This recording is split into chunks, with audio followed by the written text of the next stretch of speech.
اعوذ باللہ من الشیطان الرجیم بسم اللہ الرحمن الرحیم۔ مومنین کرام، آج نہایت اہم موضوع لے کر آپ کی خدمت میں حاضر ہوئے ہیں۔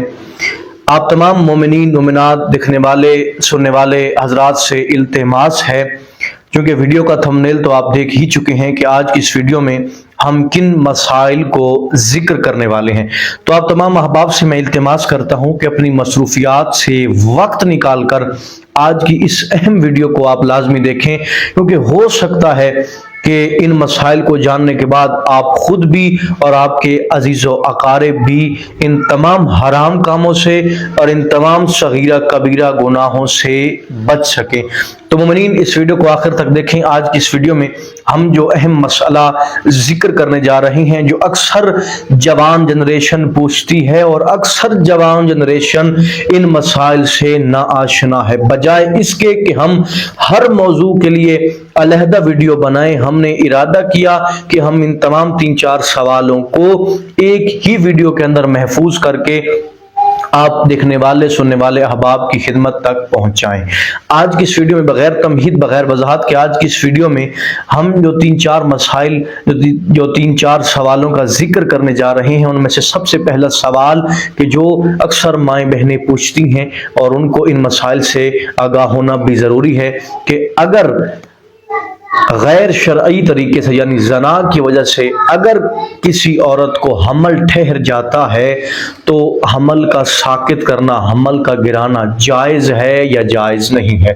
دوسرا سوال جو آج کی اس ویڈیو میں ہم بیان کریں گے کہ میاں بیوی یعنی بیوی حمل کو روکنے کے لیے کیا کوئی دوائی استعمال کر سکتی ہے، انجیکشن وغیرہ استعمال کیا جا سکتا ہے، شریعت مقدسہ اس حوالے سے کیا کہتی ہے۔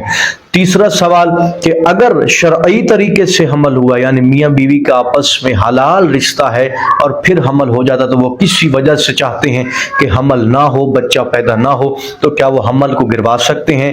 کیا کوئی ایسی صورت موجود ہے؟ کیا کوئی ایسا راہ حل موجود ہے؟ تو آج کی اس ویڈیو میں ہم ان تمام 3-4 سوالوں کا جواب آپ کی خدمت میں عرض کرنے جا رہے ہیں۔ نہایت اہم اور پیچیدہ مسئلہ ہے، میں کوشش کروں گا کہ آپ سننے والوں کو آسان کر کے مختصر کر کے ان 3-4 سوالوں کے جواب آپ کی خدمت تک پہنچاؤں۔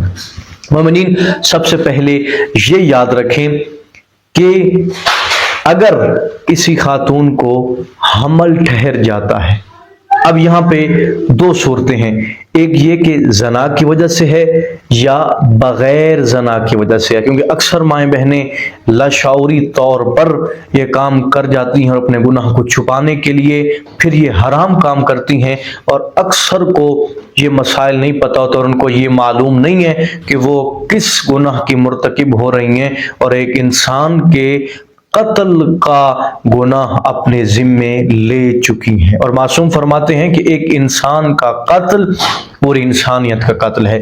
اب یہ ہمیشہ یاد رکھیں کہ چاہے زنا کی وجہ سے حمل ہو، چاہے شرعی طریقے سے حمل ہو، اب یہاں پہ 2 صورتیں آسان کر کے سمجھا رہا ہوں، آپ توجہ سے سماعت فرمائیں۔ اب یہاں پہ 2 صورتیں ہیں، چاہے زنا کی وجہ سے ہو چاہے شرعی طریقے سے ہو، 2 صورتیں ہیں جن میں سے پہلی صورت یہ ہے کہ حمل ہوا، ابھی اس بچے میں روح پیدا نہیں ہوئی، یعنی ابھی اس کا جسم نہیں بنا یا اس بچے میں جان نہیں آئی۔ دوسری صورت ہے کہ اتنا ٹائم گزر گیا ہے، اتنا وقت گزر گیا ہے کہ اس بچے میں جان بن گئی ہے، روح آ گئی ہے۔ اب یہ 2 صورتیں آپ نے ذہن میں رکھنی ہے۔ اب میں اس سوال کا جواب آپ کی خدمت میں عرض کر رہا ہوں۔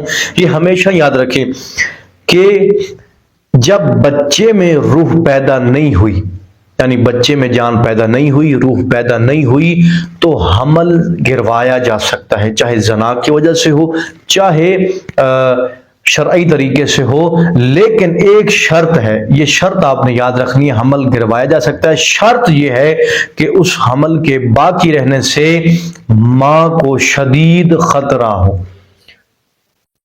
پہلی بات کہ روح پیدا نہیں ہوئی، دوسری بات شرط کیا ہے؟ گروا سکتے ہیں دونوں جگہوں پہ، یعنی زنا میں بھی اور شرعی طریقے سے بھی آپ گرا سکتے ہیں، لیکن شرط یہ ہے کہ اس حمل کے باقی رہنے سے ماں کو شدید خطرہ ہو، تو پھر آپ حمل کو گروا سکتے ہیں، ساقط کروا سکتے ہیں۔ دوسری صورت کہ روح بن چکی ہے، جان بن چکی ہے، اب چاہے زنا ہو یا چاہے شرعی طریقے سے حمل ہوا ہو، ان دونوں صورتوں میں چاہے ماں کو خطرہ ہو چاہے ماں کی زندگی کو خطرہ ہو، کوئی بھی صورت ایسی نہیں ہے کہ روح آنے کے بعد آپ حمل کو ساقط کروائیں۔ اگر آپ حمل کو ساقط کرواتے ہیں گناہ کبیرہ ہے، حرام کام ہے، اور آپ پر کفارہ بھی واجب ہے اور آپ پر دیت بھی واجب ہے۔ یہ اکثر لوگ نہیں جانتے، یہ جانتے ہیں کہ یہ حرام ہے لیکن کفارہ بھی ہے اور اس پر دیت بھی ہے۔ انشاءاللہ ہم اگلی ویڈیو میں کفارہ اور دیت بیان کریں گے۔ وہ ایک لمبی تفصیل ہے کہ روح آنے سے پہلے اگر حمل ضائع ہو تو کتنی دیت ہوگی، بچے کی کتنی ہوگی، بچی کی کتنی ہوگی، وغیرہ وغیرہ۔ تو انشاءاللہ ہم ایک علیحدہ ویڈیو بنائیں گے، وہ آپ کی خدمت تک پہنچائیں گے۔ لہذا یہ دو باتیں کلیئر ہو گئی۔ اب دوسرا سوال جو اکثر مومنین مومنات کی طرف سے پوچھا جاتا ہے، وہ سوال یہ ہے کہ کیا حمل روکنے کے لیے دوائی استعمال کرنا جائز ہے؟ جی ہاں مومنین، حمل روکنے کے لیے اگر بیوی دوائی استعمال کرتی ہے تو وہ جائز ہے، لیکن اس میں بھی ایک شرط ہے۔ شرط یہ ہے کہ وہ دوائی استعمال کرنا اس ماں کے لیے یا اس عورت کے لیے شدید نقصان دہ نہ ہو۔ اگر نقصان دہ ہے تو پھر وہ دوائی بھی استعمال نہیں کر سکتی۔